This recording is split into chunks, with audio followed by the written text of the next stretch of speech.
الحمد لله رب العالمين والعاقبة للمتقين والصلاة والسلام على أشرف الأنبياء والمرسلين محمد وعلى آله وصحبه أجمعين. أعوذ بالله من الشيطان الرجيم.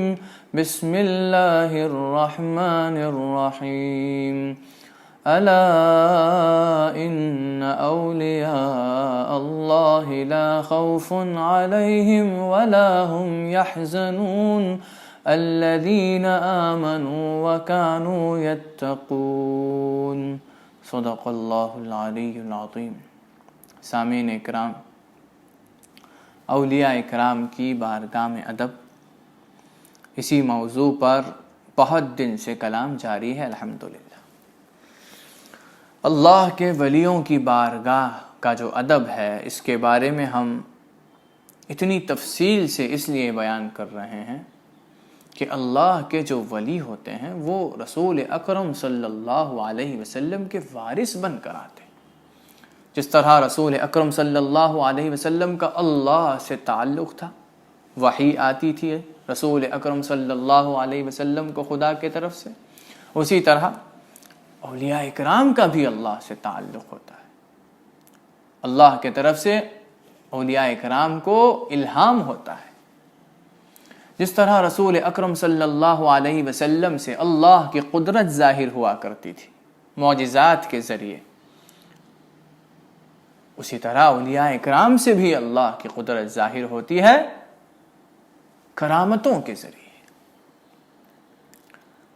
حضور اکرم صلی اللہ علیہ وسلم کے جیسے اونچے اخلاق تھے، ویسے اخلاق اولیاء اکرام کے اندر بھی پائے جاتے ہیں، کیونکہ اولیاء اکرام حضور اکرم صلی اللہ علیہ وسلم کے وارث بن کر آتے ہیں، خلیفۃ الرسول بن کر آتے ہیں، نائب الرسول بن کر آتے ہیں. تو صحابہ اکرام جس طرح رسول اکرم صلی اللہ علیہ وسلم کی بارگاہ میں ادب سے رہتے تھے، اسی طرح مریدوں کو چاہیے کہ مرید رسول اکرم صلی اللہ علیہ وسلم کے وارث کی بارگاہ میں، یعنی کہ اولیاء اکرام کی بارگاہ میں ادب سے رہیں. تو جو آداب ہم سکھا رہے ہیں، سمجھا رہے ہیں، اس کو اچھی طرح سمجھیے گا، اور اللہ کے ولیوں کی بارگاہ میں جب آپ کو رہنے کا موقع ملے تو ان آداب کو ظاہر کیجیے گا اللہ کے ولیوں کی بارگاہ میں. تو چلیے ادب سیکھتے ہیں. پہلا ادب امام شعرانی نے اپنی کتاب الکوکب الشاہق کے اندر فرمایا کہ وَمِنْ أَخْلَاقِهِمْ أَلَّا يَأْخُذُوا مَعْلُومًا عَلَى شَيْءٍ مِّنَ الْوَظَائِفِ الدِّينِيَّةِ كقراءة القرآن والخطابة والإمامة والتدریس والوعظ وغیر ذلك. دین کے جو کام ہیں جیسے قرآن پڑھانا، تقریر کرنا، لوگوں کو نیک اچھی باتیں بتانا، امامت کرنا، درس و تدریس کرنا، واعظ کرنا، یہ سب جو دین کے کام ہیں، اس کو جب مرید کرتا ہے تو اس پر مرید کو تنخواہ نہیں فکس کرنی چاہیے. ہاں، ہدیے کے طور پہ اگر لوگ کچھ دیتے ہیں تو ضرور قبول کر سکتا ہے اور استعمال بھی کر سکتا ہے، لیکن مرید کو تنخواہ یا مال کی تعیین نہیں کرنی چاہیے، اماؤنٹ نہیں فکس کرنا ہے کہ اتنا اماؤنٹ ملے گا تبھی امامت کریں گے.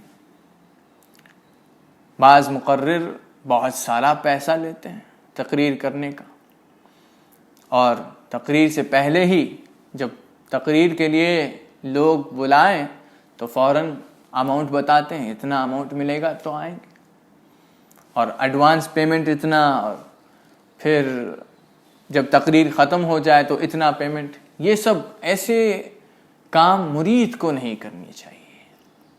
مرید کو یہ سارے کام اللہ کی رضامندی کے لیے کرنا چاہیے، کیونکہ یہ سب دین کے کام ہیں.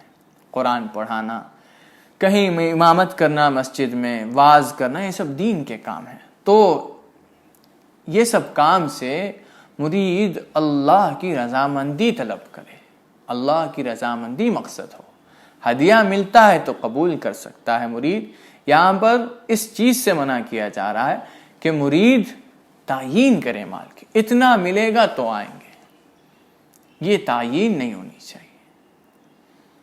اتنا اماؤنٹ ملے گا تبھی آئیں گے، تبھی امامت کریں گے. یہ جو سیلری فکس کرتے ہیں یہ مرید کو نہیں کرنی چاہیے، بلکہ مرید یہ سارے کام اللہ کی رضامندی کے لیے کرے. ہدیہ ملتا ہے تو قبول کر سکتا ہے، کوئی دقت نہیں. اگلا ادب امام شعرانی نے اسی کتاب کے اندر فرمایا وَمِنْ أَخْلَاقِهِمْ أَلَّا يَأْكُلَ أَحَدُهُمْ مِنْ كَسْبِ امْرَأَةٍ لَا سِيَّمَا زَوْجَتُهُ. مرید کے اخلاق میں سے یہ بھی ہے کہ وہ عورت کی کمائی میں سے نہ کھائے، خاص کر کے اس کی بیوی کی کمائی میں سے. یہاں پر یہ سمجھایا جا رہا ہے کہ مرید گھر میں بیٹھ کر اس کی بیوی کو کمانے کے لیے بھیج کر وہ جو کما کر لاتی ہے اس میں سے نہ کھائے، بلکہ مرید کو یہ چاہیے کہ وہ خود باہر نکلے، محنت کرے، پیسہ کمائے، اور وہ جو پیسہ کماتا ہے اس سے اس کی بیوی کا خیال رکھے، اس کی بیوی کے حاجات کو پورا کرے، اپنے پیسے سے کرے. بیوی کو کمانے بھیج کر خود گھر میں نہ بیٹھے. یہ بہت بڑی، یہ مرید کے لیے درست نہیں ہے. اگلا ادب امام شعرانی نے فرمایا الکوکب الشاہق کے اندر کہ وَمِنْ أَخْلَاقِهِمْ أَلَّا يَطْلُبَ أَحَدُهُمْ مِنَ الشَّيْخِ أَنْ يُجِيبَهُ عَنْ كُلِّ مَا سَأَلَهُ عَنْهُ. مرید کو یہ چاہیے کہ وہ ہرگز پیر سے ہر سوال کا جواب طلب نہ کرے. یعنی کہ مرید کو جب سوال کرنے کا موقع ملے تو سوال کر سکتا ہے، لیکن ضروری نہیں کہ اللہ کے ولی جواب دیں. ضروری نہیں کہ اللہ کے ولی جواب دیں. تو اگر جواب مل جاتا ہے تو الحمدللہ. جب جواب نہ ملے تو مرید کیا کرے؟ خاموش رہ جائے. یہ سوچے کہ جواب نہ دینا ہی اس کا جواب ہے، جواب نہ دینے میں کوئی بھلائی تھی ہوگی، اس لیے اللہ کے ولی نے جواب نہیں دیا ہوگا. یہ مرید کو سوچنا ہے.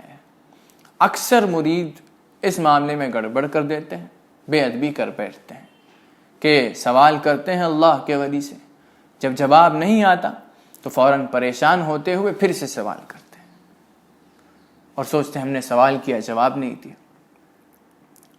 جب سوال کیا اور جواب نہیں ملا تو آپ کو یہ چاہیے کہ آپ خاموشی اختیار کریں.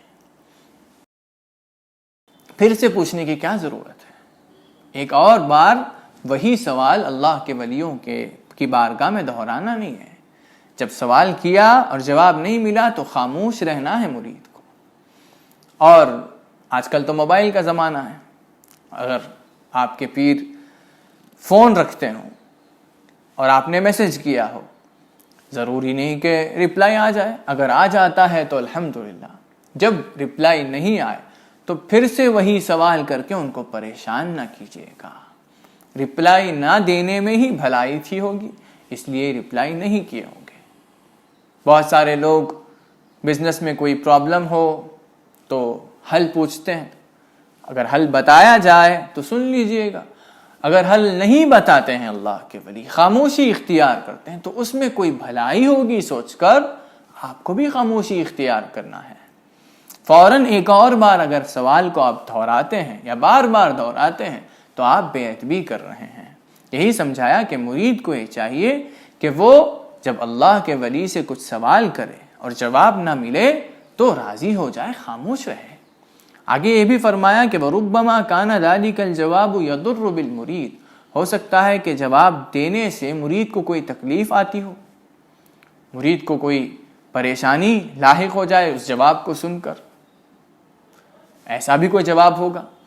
تو بعض جگہوں پر جب اللہ کے ولی خاموش ہوتے ہیں تو سمجھ جائیے گا کہ ان کے خاموشی ہی میں بھلائی ہے. یہ سوچتے ہوئے آپ بھی خاموشی اختیار کریں. نہ جواب ملا تو جواب نہیں ملا تو بھی راضی ہو جائیں. یہی ادب ہے. اگلا ادب امام شعرانی نے اسی کتاب کے اندر فرمایا، یعنی کہ الکوکب الشاہق کے اندر، کہ وَمِنْ أَخْلَاقِهِمْ إِذَا كَانَ أَحَدُهُمْ تَاجِرًا أَنْ يَفْرَحَ كُلَّ مَا خَسِرَ. مرید کے اخلاق میں سے یہ بھی ہے کہ اگر وہ تاجر ہو، مرید بزنس کرتا ہو اور اس کے بزنس میں اس کو نقصان جھیلنا پڑے، کوئی نقصان ہو جائے تو مرید خوش ہو جائے، یہ مرید کے اخلاق ہیں۔ مرید غم نہ کرے۔ کیوں خوش ہونا ہے؟ وَذَلِكَ لِأَنَّهُ كُلَّمَا خَسِرَ فَقَدْ قَرُبَ مِنَ الْفَقْرِ، کیونکہ جیسے ہی اس کا نقصان ہوتا جائے گا وہ فقر سے قریب ہوتا جائے گا، اور فقر کس کی صفت ہے؟ اللہ کے ولیوں کی صفت ہے۔ وَذَلِكَ مِن صِفَاتِ الْأَوْلِيَاءِ الصَّالِحِينَ، اللہ کے ولیوں کی صفت ہے فقر۔ تو جیسے ہی مرید کا نقصان ہوگا، مرید یہ سوچے کہ نقصان ہونے سے کیا ہوگا؟ فقر کا سامنا کرنا پڑے گا، غریبی آئے گی، اور غریبی اللہ کے ولیوں کی صفت ہے، یہ سوچے۔ اور یہ بھی سوچے کہ اس طرح آزمائش میں پڑنا، آزمائش ہے نا، بزنس میں نقصان ہو جائے، دنیا کی کوئی چیز فوت ہو جائے، یہ سب آزمائش ہے۔ تو اس طرح آزمائش میں پڑ جانا بھی ایک نعمت ہے، سمجھے، کیونکہ اللہ اسی کو آزماتا ہے، اسی کو ٹیسٹ کرتا ہے جس سے محبت کرتا ہے۔ آزمائش میں پڑھنا بھی اللہ کے ولیوں کی صفت ہے۔ اللہ اس کے ولیوں کو بہت آزماتا ہے، بہت ٹیسٹ کرتا ہے۔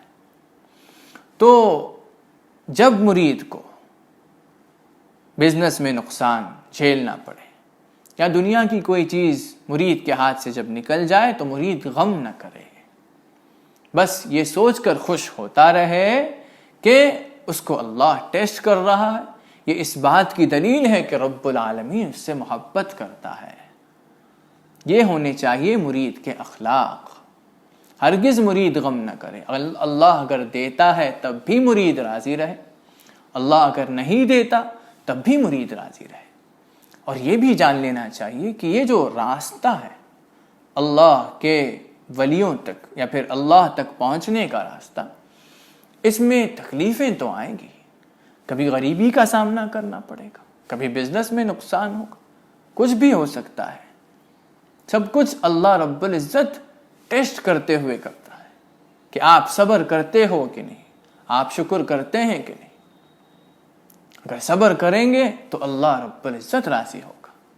تو یہ جو راستہ ہے اس میں تکلیفیں آئیں گی۔ صحابہ اکرام کی مثال لیجیے، کتنی تکلیفوں کا سامنا کیا صحابہ اکرام نے۔ کئی صحابہ اکرام جو اسلام سے پہلے بہت امیر تھے، مالدار تھے، اسلام کے بعد فقیر بن گئے۔ اسلام میں داخل ہونے کے بعد سب کچھ چھوڑنا پڑا۔ سیدنا عبداللہ ذو البجادین رضی اللہ تعالی عنہ مشہور صحابی ہیں۔ اسلام میں داخل ہونے سے پہلے آپ کا نام عبد العزیٰ تھا۔ رسول اکرم صلی اللہ علیہ وسلم نے آپ کو یہ پیارا نام دیا، عبداللہ ذو البجادین۔ اور ذو البجادین کا معنی کیا ہے؟ دو چادر والے۔ یہ نام اس لیے ملا، واقعہ کچھ یوں ہے کہ جب سیدنا عبداللہ ذو البجادین رضی اللہ تعالی عنہ نے اسلام قبول کرنے کا فیصلہ کیا، اسلام میں داخل ہونا چاہا، تو گھر والوں نے منع کیا، روکنے لگے، گھر والے تانے دینے لگے، سختی کرنے لگے، یہاں تک کہ یہ شرط رکھی کہ اگر اسلام میں داخل ہو جاؤ گے تو مال میں سے 1 روپیہ تک نہیں ملے گا، ہماری جو دولت ہے وہ ہم تم کو نہیں دیں گے، تم کو سب کچھ چھوڑنا ہوگا تبھی ہم تمہیں جانے دیں گے۔ تو یہ شرط بھی قبول کر لی سیدنا عبداللہ ذو البجادین نے، اور سب کچھ چھوڑ دیا، یہاں تک کہ جو لباس پہنے ہوئے تھے وہ بھی نکال کر دے دیا، اور صرف ایک چادر جو تھی اس کو 2 حصوں میں بانٹا، ایک حصہ کمر کے نیچے باندھا اور ایک حصے سے بدن کو چھپاتے ہوئے رسول اکرم صلی اللہ علیہ وسلم کی بارگاہ میں تشریف لائے اور اسلام قبول کیا۔ تو جب یہ قربانیاں تھیں تو رسول اکرم صلی اللہ علیہ وسلم راضی ہوئے۔ تاریخ میں آتا ہے کہ جب آپ کی وفات ہوئی تو سیدنا عبداللہ ذو البجادین کو رسول اکرم صلی اللہ علیہ وسلم نے خود اپنے مبارک ہاتھوں سے قبر میں لیٹایا اور یہ دعا کی کہ اللہم انی عنہ راضی، اے خدا یا رب العالمین، میں اس سے راضی ہوں، فردان ہو تو بھی اس سے راضی ہو جا۔ اللہ اکبر، اس سے بڑی نعمت کیا ہو سکتی ہے کہ رسول خدا آپ کو قبر میں لٹائیں اور رسول خدا صلی اللہ علیہ وسلم یہ کہیں کہ میں اس سے راضی ہوں، تو بھی اس سے راضی ہو جا یا اللہ۔ یہ بہت بڑی نعمت ہے۔ تو اس نعمت کو پانے کے لیے انہوں نے بہت بڑی قربانی تھی۔ سیدنا عبداللہ ذو البجادین کو یوں ہی نہیں مل گئی یہ نعمت، بڑی قربانیوں کے بعد ملی۔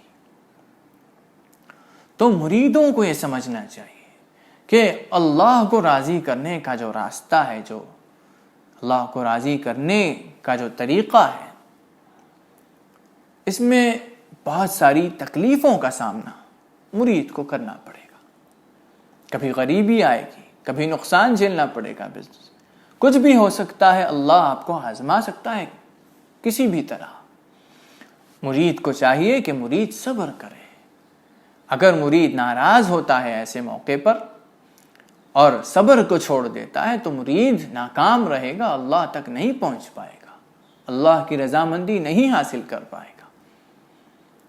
یہی سمجھایا کہ جب مرید تجارت کرتا ہے اور اس کو نقصان جھیلنا پڑتا ہے تب بھی مرید کو غم نہیں کرنا ہے، مرید کو راضی ہونا ہے اور خوش ہونا ہے، یہ سوچتے ہوئے کہ تو اللہ کے ولیوں کی صفت ہے، یوں آزمایا جانا، یوں ٹیسٹ میں، یوں آزمائش میں پڑ جانا وغیرہ۔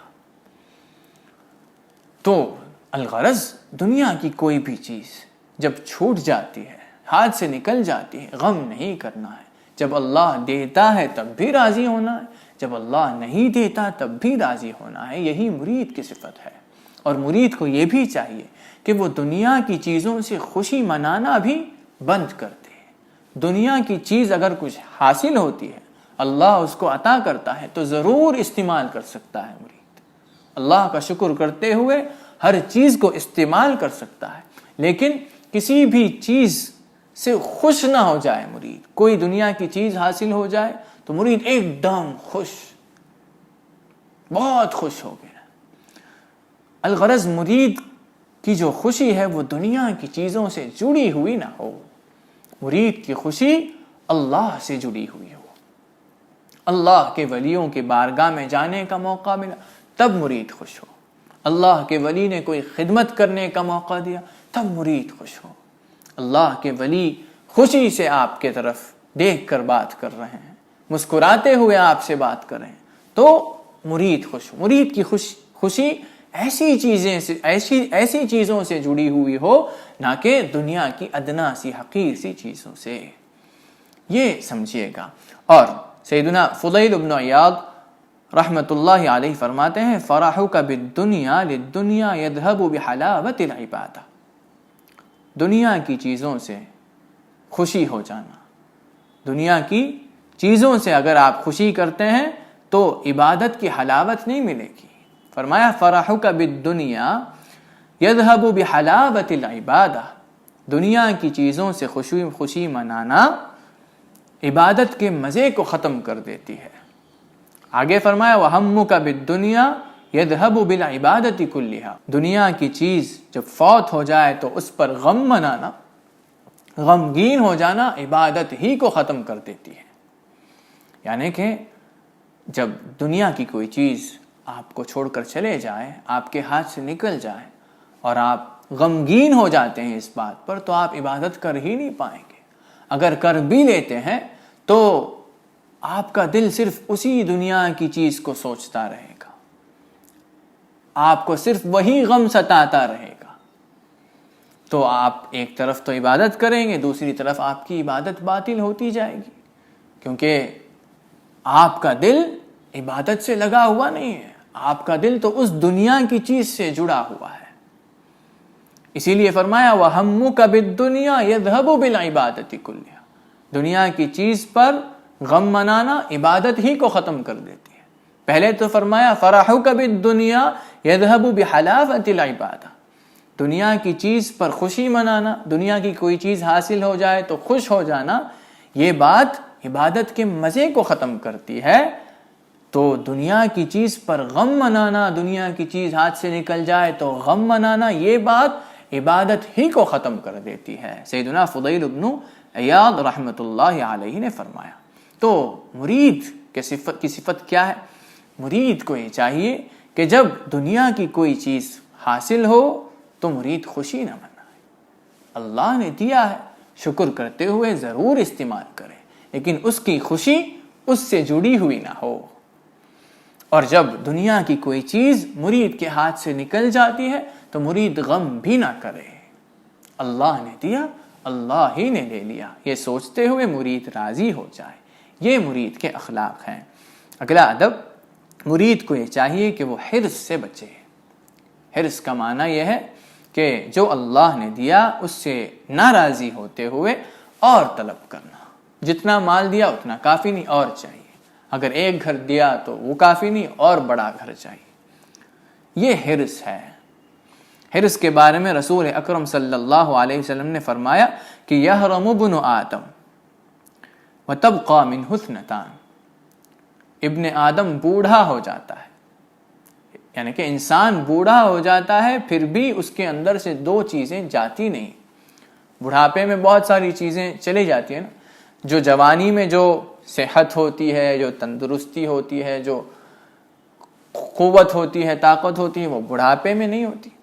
تو بہت ساری چیزیں جو جوانی میں تھی وہ بڑھاپے میں چھوڑ کر چلی جاتی ہیں، لیکن دو چیزیں نہیں جاتی۔ وہ تبقى منہ اثنتان، دو چیزیں باقی رہتی ہیں۔ نمبر ایک الحرص، حرص، انسان کے اندر جو حرص ہوتی ہے وہ باقی رہتی ہے۔ والعمل، دوسری بات دنیا کی خواہش، عمل کا معنی ہے خواہش، دنیا کی خواہشیں۔ تو یہ جو دل کی بیماریاں ہیں، حرص، دنیا کی خواہش اور دیگر بیماریاں، اس سے شفا اگر آپ حاصل کرنا چاہتے ہیں تو اللہ کے ولیوں کی بارگاہ میں آنا بہت ضروری ہے۔ اللہ کے ولیوں کی بارگاہ میں جڑنا کافی نہیں، بارگاہ سے جڑنا کافی نہیں، بس بارگاہ میں آئیں اور کوشش بھی کریں۔ جب کوشش کریں گے تو اللہ کے ولی ضرور آپ کا ساتھ دیں گے اور آپ تمام بیماریوں سے، یعنی کہ دل کی بیماریوں سے نجات پائیں گے۔ حرص کے بارے میں ایک اور حدیث سنیے، صحیح بخاری کے اندر رسول اکرم صلی اللہ علیہ وسلم نے فرمایا کہ لو کان لابن آدم وادیان من مال، اگر ابن آدم کے پاس یعنی کہ انسان کے پاس دو وادیاں بھر کر مال ہو، لابتغى ثالثا، تو وہ تیسری وادی کی تمنا کرے گا، ایک اور وادی اس کو ملے۔ وادی کا معنی ویلی، یعنی کہ بہت سارا مال ہو پھر بھی انسان اس کو کافی نہیں سمجھے گا، اور چاہیے اور چاہیے بولے گا۔ ولا يملأ جوف ابن آدم الا التراب، اس کا پیٹ صرف مٹی ہی بھر سکتی ہے، یعنی کہ جب تک انسان مر کے قبر میں نہیں پہنچ جاتا اور اس کے جسم کو مٹی نہیں کھا لیتی تب تک اس کی یہ جو بیماریاں ہیں، یہ حرص ہے، یہ سب ختم نہیں ہوتی، یہ سب ختم نہیں ہوتی۔ کیسے ختم ہوگی؟ گھر بیٹھے یہ بیماریاں چاہتی نہیں۔ ان بیماریوں سے، دل کی بیماریوں سے اگر آپ شفا چاہتے ہیں، نجات پانا چاہتے ہیں تو اللہ کے ولیوں سے جڑنا ایک دم لازم ہے۔ اللہ کے ولیوں سے جب آپ جڑ جائیں گے تو ان کے اخلاق کی جھلک آپ کے اندر بھی پائی جائے گی۔ اللہ کے ولیوں سے آپ جب جڑیں گے تو ان کا دل پاک ہوتا ہے، تو ان کے ساتھ، ان کی صحبت میں رہتے ہوئے ہی آپ کا دل پاک ہو جائے گا۔ اور کوشش کرنا ضروری ہے۔ اللہ کے ولیوں سے جڑ گئے، بس یوں ہی بیٹھ گئے تو کچھ نہیں حاصل ہونے والا۔ اللہ کے ولیوں سے جڑنے کے بعد، مشائخ کی بارگاہ میں پہنچنے کے بعد کوشش کریں گے تو کوشش ضرور رنگ لائے گی۔ اتنی سی کوشش کافی ہے، آپ بس کر کے دیکھیے، دل کی تمام بیماریاں دور ہو جائیں گی۔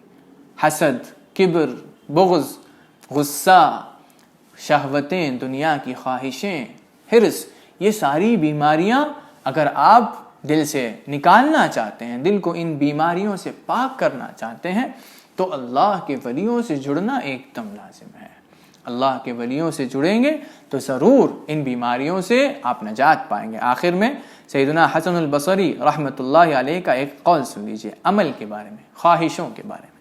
ما اطال عبد العمل الا ساء العمل، جب بھی بندہ، انسان خواہشوں میں زیادتی کرتا ہے، زیادہ خواہشوں کو پالتا ہے دل میں، ساء العمل، اس کا عمل برباد ہوتے چلے جاتا ہے، اس کا عمل بگڑ جاتا ہے، وہ عمل ایک تو کر ہی نہیں پاتا، اگر کرتا بھی ہے تو جس طرح مزے کے ساتھ اللہ کے ڈر کے ساتھ عمل کرنا ہے وہ نہیں کر پاتا، کیونکہ اس کے دل میں صرف دنیا کی محبت بھری ہوئی ہے، اس کے دل میں دنیا کی خواہشات بھرے ہوئے ہیں۔ اللہ کے خوف کے لیے جگہ کہاں باقی رہے گی؟ جس دل کے اندر دنیا بھر جائے اس دل میں خدا نہیں ہو سکتا، خدا کی محبت اس دل میں سما نہیں سکتی۔ تو سامعین اکرام، آج کی تقریر میں بس اتنا ہی۔ اللہ رب العزت سے دعا ہے کہ اللہ ہم سب کو اس کے ولیوں سے جوڑ دے اور ہماری دل کی جو بیماریاں ہیں اس سے ہمیں نجات عطا فرمائے۔ آمین۔ وآخر دعوانا الحمدللہ رب العالمین۔